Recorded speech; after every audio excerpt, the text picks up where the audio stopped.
आपके खिलाफ तो इंडिया भी अब साजिश करने के लिए तैयार नहीं है। मुझे इंडिया के थिंक टैंक जो हैं उन्होंने कहा कि आप मुआशी तौर पर इतने तबाह हो जाएंगे कि आपसे लड़ाई करने की ज़रूरत नहीं है, तुम खुद डूब रहे हो तो हमें आपको क्या करने की ज़रूरत है। तो इसलिए कि अब जो हमारे हालात हो गए हैं। काउंसिल की तरफ से एक रिपोर्ट आई जिसमें पाकिस्तान के हवाले से भी कुछ कहा गया। कोलैप्स चाइना के पैसे ना वो गुर्दे लेंगे आपसे, आपने पिज्जा स्टोर तो बना लिए उनसे 26 बिलियन से, अवाम के गुर्दे लेंगे।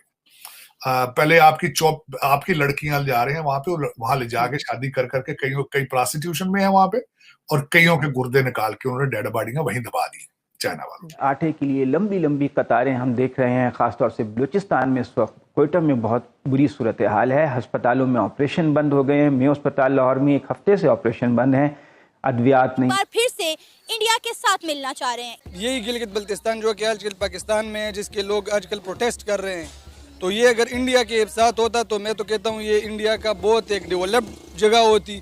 तो आपने ये छोटा सा क्लिप देखा, आप देख सकते हैं किस तरीके से पाकिस्तान के बारे में क्या रिपोर्ट आ रही है, और पाकिस्तान के लोग खुद ही बात कर रहे हैं कि भारत को अब ज़रूरत ही नहीं है आपके खिलाफ कोई साजिश करने की। आप तो खुद ही इतनी साजिश करके खुद ही अपने आप में उलझ चुके हो कि अब कोई दुनिया के देश को ज़रूरत नहीं है।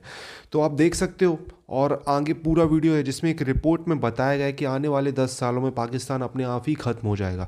साथ ही साथ पाकिस्तान से पीओके से ऐसी आवाज़ आ रही है कि भाई वो चाहते हैं कि भारत से विलय हो।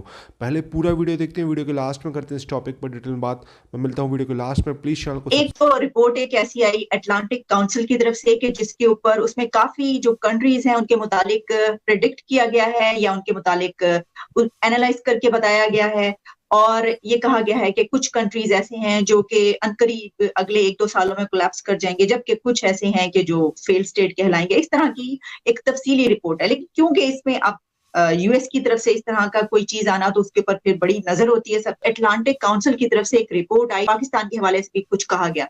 तो डॉक्टर साहब आप ये भी बताइए कि ये जो अटलांटिक काउंसिल है ये कैसा ग्रुप है, और ये जो एक रिपोर्ट है इसको आप कैसे देख रहे हैं?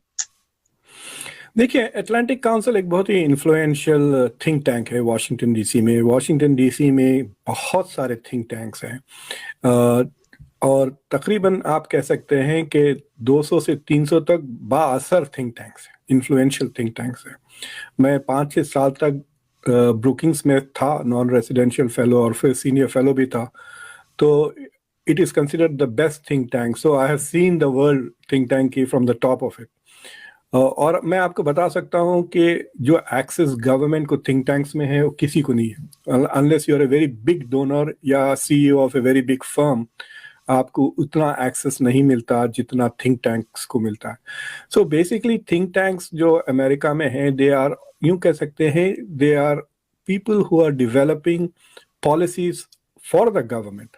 या तो इडियोलॉजिकल होते हैं या नहीं भी होते हैं। फॉर एग्जांपल जैसा कि हेरिटेज फाउंडेशन है, एक तो Russia is most probably going to become a failed state, उसके बाद अफगानिस्तान है, और थर्ड प्लेस पे पाकिस्तान है। वो कह रहे हैं कि 2033 में Pakistan will become a failed state.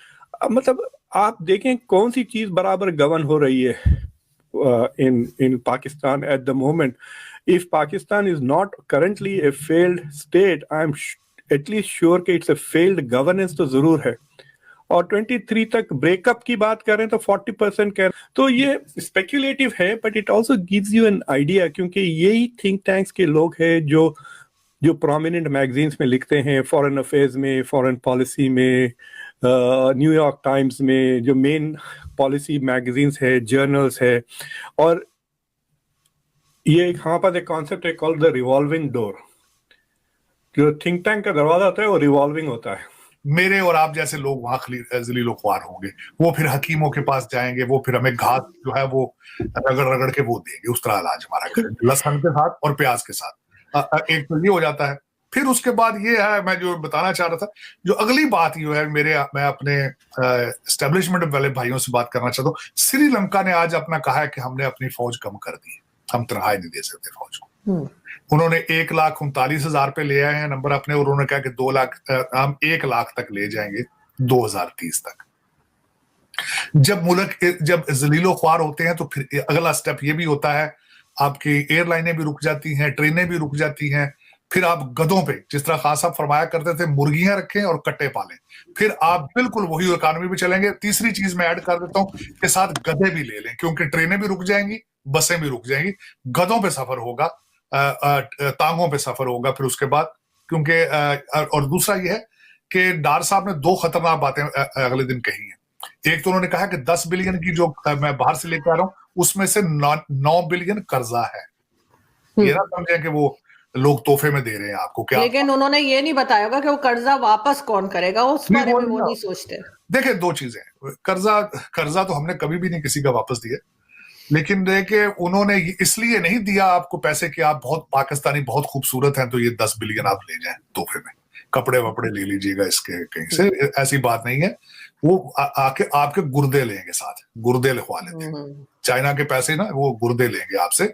आपने पिज्जा स्टोर तो बना लिए उनसे 26 बिलियन से, अवाम के गुर्दे लेंगे। पहले आपकी लड़कियां जा रहे हैं वहां पे, वहां ले जाके शादी कर करके कई प्रोस्टिट्यूशन में है वहां पे, और कईयों के गुर्दे निकाल के उन्होंने डेड बॉडियां वहीं दबा दी चाइना वालों। तो उसमें जो अगली बात मैं ये कहना चाह रहा था कि श्रीलंका के हालात ये चल रहे हैं, लेकिन इस वक्त अगर देखा जाए तो पाकिस्तान इस वक्त असेंबलियां टूटी हैं, दूसरी जो टूटी फूटी असेंबलियां जो आज दो खबरें आई आप केपीके के हवाले से। एक तो वहां पे थाने पे हमला किया गया, डीएसपी को भी मर्डर कर दिया गया।